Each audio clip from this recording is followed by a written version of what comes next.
Salut! În acest video o să vorbim despre polimorfism și o să vedem ce înseamnă cu adevărat.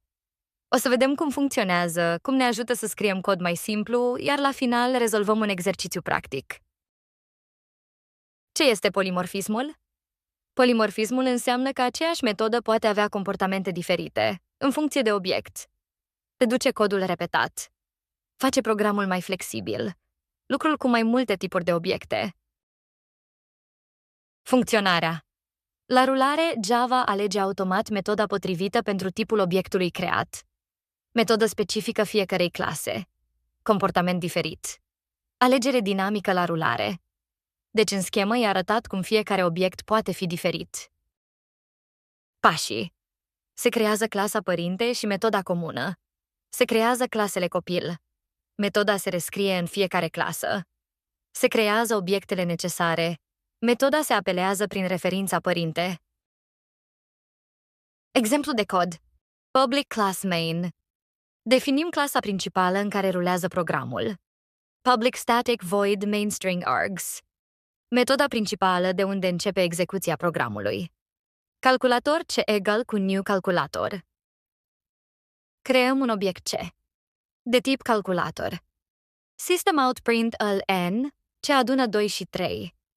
Apelăm metoda adună cu două numere întregi. Se folosește prima metodă. Systemoutprint nc. Adună 2,5 și 3,5. Class, calculator. Aici definim o clasă numită calculator. Ea va conține metode pentru calcule. Int, adună. Int, a și int b. Definim o metodă numită adună, care primește două numere întregi. Return, a plus b. Returnăm suma celor două numere. Închidem metoda. Double adună, double a și double b. Definim a doua metodă cu același nume, adună, dar care primește numere reale. Return, a plus b. Returnăm suma numerelor reale. Închidem metoda. Închidem clasa calculator.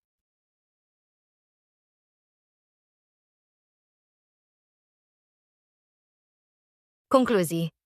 Polimorfismul permite folosirea aceleiași metode pentru comportamente diferite, fiind ușor de înțeles și foarte util pentru a face codul mai flexibil și reutilizabil. Asta a fost tot. Acum știi ce este și cum funcționează polimorfismul. Exersează schimbând datele.